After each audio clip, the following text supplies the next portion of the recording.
আসসালামু আলাইকুম রহমতুল্লাহি ওবরকাতুহ। সম্মানিত দর্শক, ডক্টর মোহাম্মদ ইউনূস ক্ষমতায় এসেছেন ১ বছর হলো।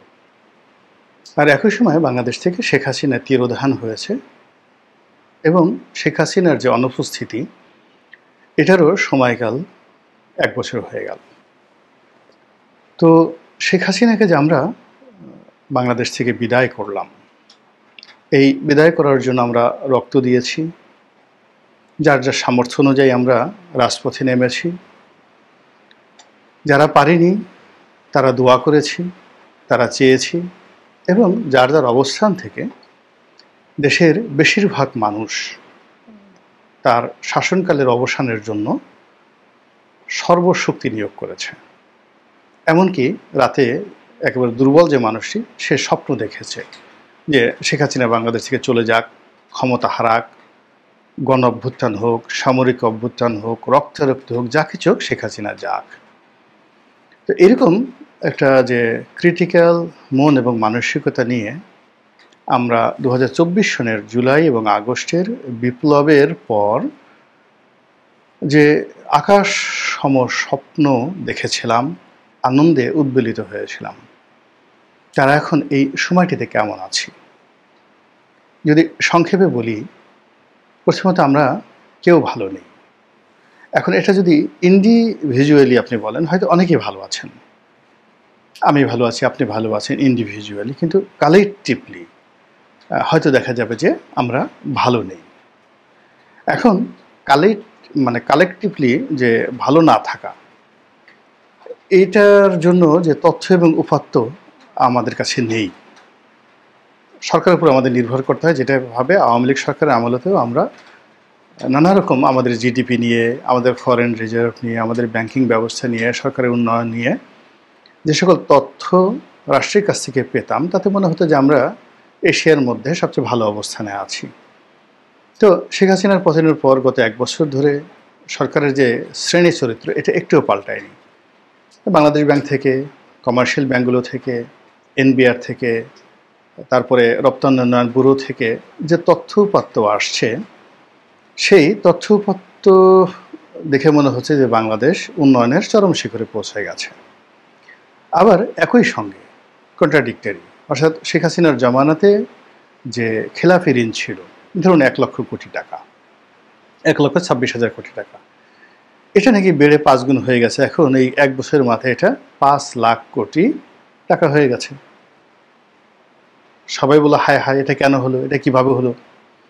৫ লাখ কোটি টাকা যদি খেলাফি ঋণ হয়ে যায়, যেগুলো পাওয়া যাবে না, আদায় করা যাবে না, বা আদায় করা গেলে খুব অল্প অংশ আদায় করা যাবে, তাহলে পুরো ব্যাংকিং ব্যবস্থা, অর্থনীতি, ট্রেড অ্যান্ড কমার্স, এটা তো রীতিমতো দেউলিয়াত্বের পর্যায়ে চলে যাবে। যেখানে আমাদের আমানতের অর্ধেকটাই যদি খেলাপি ঋণে চলে যায়, তাহলে অবস্থা কী হবে? এটা কেন হলো, কীভাবে হলো? এখন কর্তা ব্যক্তি যারা, তারা বলার চেষ্টা করছেন যে শেখ হাসিনার জমানাতে যে তথ্য দিত, ওর মধ্যে অনেক ভক্তি চুক্তি ছিল, হাঙ্কি পাঙ্কি ছিল, অর্থাৎ যা প্রকৃত খেলাপি ঋণ, সেটাকে কমিয়ে একটা গ্রহণযোগ্য মাত্রায় রাখা হতো। এখন এই আমলে তো আমরা ২ নম্বরই করছি না, ফলে এখানে শেখ হাসিনার জমানায় যাতে যা ছিল মূলত খেলাপি ঋণ ছিল তার দ্বিগুণ। এটা কিন্তু শেখ হাসিনার জমানাতেও আমরা এই কথাগুলো বলেছি, কিন্তু এটা কেউ রাগ করেনি। দ্বিতীয়ত, এই গত ১ বছরে যে কথাটি খুব ভয়ঙ্কর, আওয়ামীপন্থী যে সকল ব্যবসা বাণিজ্যের সঙ্গে যারা জড়িত ছিলেন, নেতা কর্মী, শিল্পপতি, এদের অনেকের শিল্প প্রতিষ্ঠান বন্ধ হয়ে গেছে, অনেকে শিল্প প্রতিষ্ঠান বন্ধ হয় ভাব করছে। অনেকগুলো শিল্প প্রতিষ্ঠান যারা মূলধনী যন্ত্রপাতি থেকে শুরু করে কোনো কিছু ক্ষেত্রে তারা কোনো সহযোগিতা ব্যাংক থেকে পাচ্ছে না। ফলে কি হলো, একটা বিরাট ঘাটতি এখানে দেখা দিয়েছে। যেমন ধরুন, বড় বড় প্রতিষ্ঠান, বসুন্ধরা গ্রুপ, মেঘনা গ্রুপ, তারপরে শেষে বসুন্ধরা গ্রুপ, মেঘনা গ্রুপ, তারপরে Jamuna group, Beximco group, S Alam group, চট্টগ্রামের পিএসপি গ্রুপ, টিকে গ্রুপ, এরকম প্রথম সারির যদি ওই যে তীর মাকড়া সয়াবিনের সিটি গ্রুপ, একে খান গ্রুপ, মানে বড় বড় শিল্প প্রতিষ্ঠান যারা আমদানি বাণিজ্য, ম্যানুফ্যাকচারিং থেকে কনজিউমার প্রোডাক্ট এবং ট্রেড অ্যান্ড কমার্সে একটা ব্যালেন্স তৈরি করতো, এর বেশিরভাগ প্রতিষ্ঠানই হয় বন্ধ হয়ে গেছে, অথবা যারা এই সরকারের সময় এসে দুর্নীতি দমন কমিশন, ব্যাংক, এনবিআর, আয়কর, নানা রকম অবস্থার মধ্যে পড়ে মানে যারা তো বন্ধ করছে তারা তো বেঁচে গেছে, যারা পালিয়ে গেছে তারা আরও বেঁচে গেছে, আর যারা বাংলাদেশে এখন গ্রেপ্তার অবস্থায় আছে তাদের জীবন তছনছ, আর যারা পালিয়ে আছে তাদের অবস্থা আরও খারাপ। আর যারা কোনো মতে ব্যবসা প্রতিষ্ঠান চালিয়ে রাখছে, যেমন মেঘনা গ্রুপ, বসুন্ধরা গ্রুপ, এরকম যারা চালিয়ে রেখেছে, ইউনাইটেড গ্রুপ, পিএসপি গ্রুপ, তারা চালিয়ে রেখেছে, কিন্তু এই সার্বিক যে ক্ষত, এই ক্ষতের মধ্যে তারা কিন্তু পেরে উঠছে না। ফলে যে কোনো সময় এই প্রতিষ্ঠানগুলো যদি বন্ধ হয়ে যায় তাহলে খেলাপি ঋণের পরিমাণ আরও 2 লক্ষ কোটি টাকা বেড়ে 7 লক্ষ কোটি টাকাতে যেতে পারে, এতে কোনো রকম সন্দেহ নাই। তো যেটা বলছিলাম যে সরকারের যে ফুলানো ফাঁপানো কথাবার্তা, সেই কথাবার্তা দেখে আমাদের মনে হচ্ছে যে আমরা খুব ভালো আছি, কিন্তু বাস্তবে আমরা আসলে কালেকটিভ ওয়েতে ভালো নেই। এর কারণ হলো সত্যিকার অর্থে তথ্য ডাটা আমরা পাই না, আর মাঝে মধ্যে যে সকল তথ্য পাই সেগুলোর সঙ্গে কনফ্লিক্ট করে। যেমন ধরুন বেক্সিমকো গ্রুপের মতো বড় বড় শিল্প প্রতিষ্ঠান বন্ধ হয়ে গেছে, হামিম গ্রুপের প্রতিষ্ঠান তারা ধুকে চলতেছে, নাসা গ্রুপ প্রায় বন্ধ বা বন্ধ আমি জানি না। এরকম অন্তত পক্ষে ধরেন ওই যে আব্দুল সালাম মুর্শিদি সাহেব, ওনার এনভয় গ্রুপ কীভাবে চলছে আমি জানি না। ভদ্রলোক জেলের মধ্যে আছেন, অনেক বিকাশ গ্রুপ 20-25 হাজার লোক সেখানে চাকরি করে।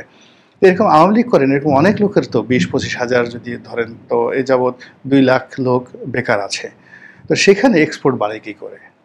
মানে গত বছর সে এক্সপোর্ট বেড়ে গেছে। এটা তো কোনো অবস্থাতেই, আমি এই ব্যবসার সঙ্গে প্রায় 30 বছর জড়িত, আমি এটা বুঝি না।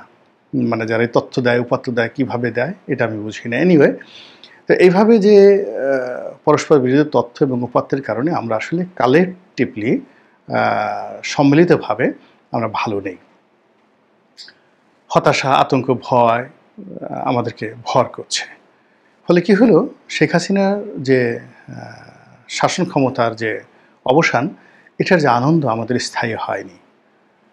এটা 2024 সনের আগস্ট, সেপ্টেম্বর, অক্টোবরের মধ্যে আমাদের ফিকে হতে শুরু করে, আর এখন এটা রীতিমতো সেই আনন্দটা বিষাদে পরিণত হয়েছে। যে চাঁদাবাজি কথা আমরা শুনছি এবং আমরা দেখছি, এবং তার সঙ্গে সঙ্গে আমরা অনেকেই এই চাঁদাবাজির দ্বারা আক্রান্ত হচ্ছি। এটি আসলে শেখ হাসিনার জামানাতে ছিল না। যে মববাজির কথা আমরা শুনছি, দেখছি এবং আতঙ্কিত হচ্ছি, এই মববাজি বাংলাদেশে এই জিনিসটাই ছিল না। এখন আমরা বলার চেষ্টা করছি যে শেখ হাসিনার জামানাতে ওটা মব ছিল, কিন্তু তখন এটাকে মব হিসেবে আমাদের মনে আসেনি। কিংবা বিএনপির জামানাতে, এরশাদ জামানাতে কিছু অপরাধকে, কিছু কর্মকাণ্ডকে রাষ্ট্রীয় বা দলীয়, ওগুলোকে এখন আমরা আখ্যা দিচ্ছি যে ওইগুলোও মব ছিল। কিন্তু ওই মানে শেখ হাসিনার জামানার শেষ দিন পর্যন্ত মব ভায়োলেন্স বলতে যে জিনিসটা আমরা অনুধাবন করছি হাড়ে হাড়ে, এটা আমরা কখনো, যাকে বলা হয় মানে কল্পনার মধ্যে আমাদের আসেনি। এই জিনিসগুলো হচ্ছে এখন বিচারাঙ্গনে যা কিছু হচ্ছে, বিচারপতিদের জন্য মানে এখন যারা সিটিং আছেন তারা, যারা রিটায়ার্ড আছেন তারা, সবার মধ্যে যে আতঙ্ক কাজ করছে। নিম্ন আদালতে যারা ডিস্ট্রিক্ট ম্যাজিস্ট্রেসিতে আছেন জেলা জজ হিসেবে, অথবা সিভিল অ্যাডমিনিস্ট্রেশন যারা জেলা প্রশাসক রয়েছেন, পুলিশ অ্যাডমিনিস্ট্রেশনে যারা ওসি এসপি রয়েছেন, বিশ্বাস করেন তাদেরকে জায়গা বিশেষে আওয়ামী লীগের লোকের ভয় পেতে হচ্ছে যদি আওয়ামী লীগ আবার ফিরে আসে। বিএনপির 3 থেকে 4টি গ্রুপের সঙ্গে তাদের নেগোসিয়েশন করতে হচ্ছে, জামাতকে তাদের পাত্তা দিতে হচ্ছে, এবং সমন্বয়ক, প্রত্যেকটা থানায় যে সমন্বয়ক যারা আছেন তাদেরকেও পাত্তা দিতে হচ্ছে। সব মিলিয়ে ওসি সাহেব, ডিসি সাহেব, এসপি সাহেব, এমনকি জজ সাহেবরা, জেলা পর্যায়ের অনেক জজ সাহেবদের সাথে আমি কথা বলেছি, তারাও ভালো নেই। সেখানে কাকে জামিন দিতে হবে না, কাকে জামিন দেওয়া যাবে না, এসব নিয়ে মানে জুডিশিয়ারির উপরে, নিম্ন আদালতের উপরে যে নজিরবিহীন চাপ এখন হচ্ছে, এটা বাংলাদেশের জুডিশিয়ারি কখনো কল্পনাও করেনি, কোনো জামানাতে কল্পনা করেনি। এই জিনিসগুলো এখন হয়ে যাচ্ছে। তো এই যে যা কিছু হচ্ছে, এর দায় তো আসলে ডক্টর মোহাম্মদ ইউনূস এর উপরেই চলে আসছে। আর ডক্টর মোহাম্মদ ইউনূসের উপরে এই দায় সঙ্গতির কারণে এনসিপিকে বহন করতে হচ্ছে, এনসিপির এই দায় সমন্বয়কদেরকে বহন করতে হচ্ছে, সমন্বয়কদের দায় ছাত্র জনতাকে বহন করতে হচ্ছে, আর ছাত্র জনতার দায় পুরো আন্দোলনকে প্রশ্নবিদ্ধ করে ফেলেছে। যখন এই বিপ্লব সাধিত হলো, তখন মনের আনন্দে আমি কয়েকটি টেলিভিশন টক শোতে বলে ফেলেছিলাম যে এরা আবাবিল পাখি। আবাবিল পাখির যে ইতিহাস আপনারা সবাই জানেন, তবুও বলছি যে মক্কার কাবা শরীফ ধ্বংস করার জন্য পার্শ্ববর্তী ইয়ামেন দেশের বাদশাহ শাসক আব্রাহা, তিনি বিশাল একটা হস্তি বাহিনী নিয়ে 570 খ্রিস্টাব্দের যে 12ই রবিউল আউয়াল তার কয়েক মাস আগে, মানে আল্লাহ রাসূল যখন মাতৃগর্ভে ছিলেন তিনি মক্কাতে এলেন। তো মক্কা তখন একটা স্ল্যাম, একটা বস্তি, শহরের আশেপাশে হয়তো 8-10 হাজার লোক বসবাস করে। এরা বিভিন্ন গোত্রে বিভক্ত, আর 5-6 হাজার লোক তখন বসবাস করে মক্কা থেকে দূরবর্তী তায়েফে। এই হলো বসতি।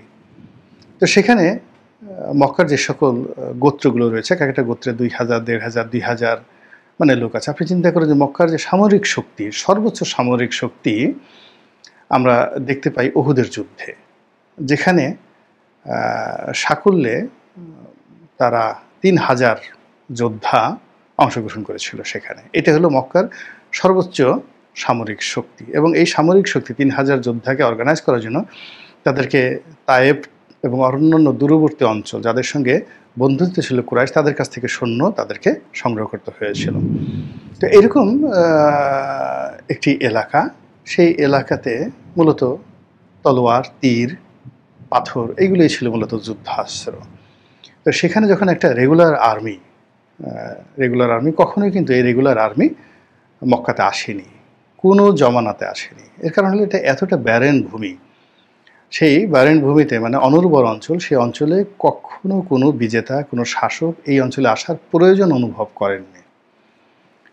ইয়ামেন পার্শ্ববর্তী দেশ সুজলা সফলা, সেখানে অনেকে এসেছে, অনেক রাজাবর্ষার ইতিহাস আছে, কিন্তু মক্কার রাজাবর্ষাদের ইতিহাস আপনি কখনো খুঁজে পাবেন না, বিকজ এটা একটা অনুর্বর অঞ্চল। তো সেখানে যখন একটা রেগুলার আর্মি এলো, তাদের সেই সুসজ্জিত কুচকাওয়াজ, তাদের তাঁবু, তাদের সামরিক বাহিনী, তাদের ঘোড়া, তাদের হস্তি, এই সমস্ত দেখে মক্কার নাগরিকরা ভয়ে সব অস্থির হয়ে গেল এবং সবাই শহর ছেড়ে পালালো।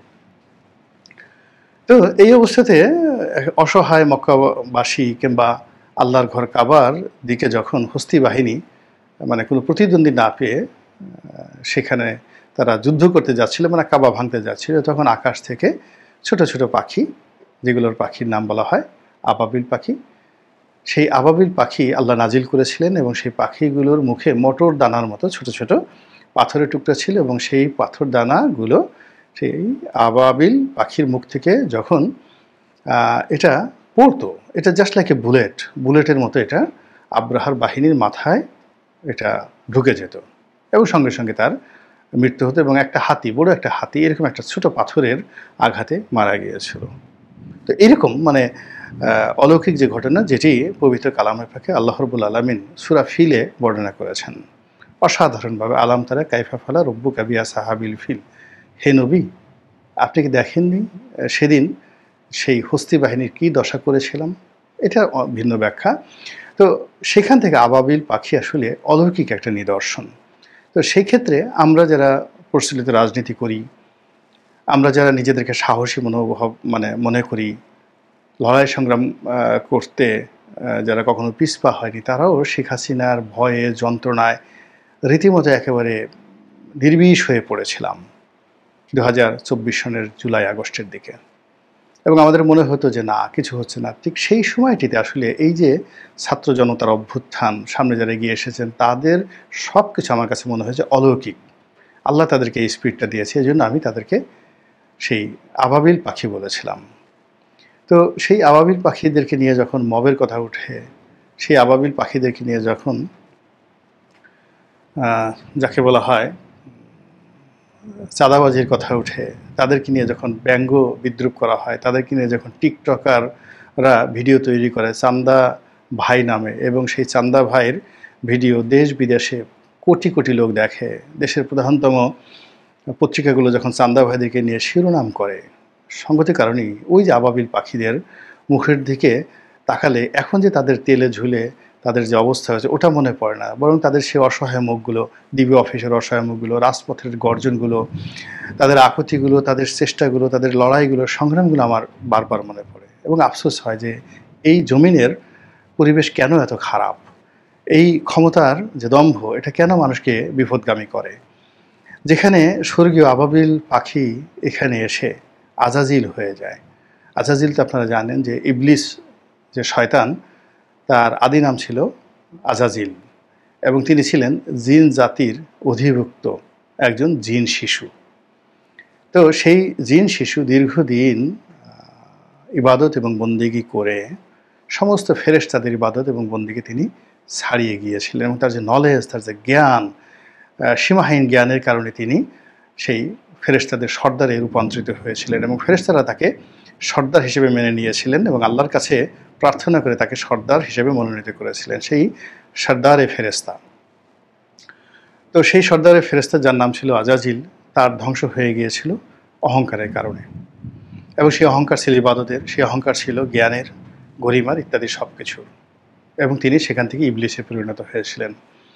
তো একইভাবে আমাদের আবাবিল পাখি কিংবা আমাদের আবাবিল পাখির যে ঊর্ধ্বস্তর যারা আছেন, ডক্টর মোহাম্মদ ইউনূস সরকারের যারা কর্তা ব্যক্তি, যাদের অনেকেরই অহংকারে আমরা ত্যক্ত এবং বিরক্ত এবং অনেকের বিরুদ্ধে স্পষ্ট নানা রকম অভিযোগ আসছে, দুর্নীতির অভিযোগ আসছে, দেশ বিক্রির অভিযোগ আসছে, অন্যায় অবিচারের অভিযোগ আসছে, দাম্ভিকতার অভিযোগ আসছে, জুলুম অত্যাচারের অভিযোগ আসছে এবং তারা অনেকেই এখন সেই আজাজিলের পরিবর্তে ইবলিস হিসাবে নিন্দিত হচ্ছেন।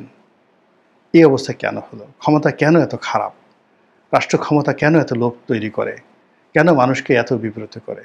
আল্লাহ রাব্বুল আলামিন এই দেশ এবং জাতির থেকে, এই লোভ লালসা থেকে, কামনা বাসনা থেকে, রাষ্ট্র ক্ষমতার মোহ থেকে আল্লাহ আমাদের এই দেশের যারা নেতা আসবে না আগামী দিনে তাদেরকে রক্ষা করুন, হেফাজত করুন এবং এখন যারা আছেন তাদেরকে আল্লাহ হেদায়েত দান করুন।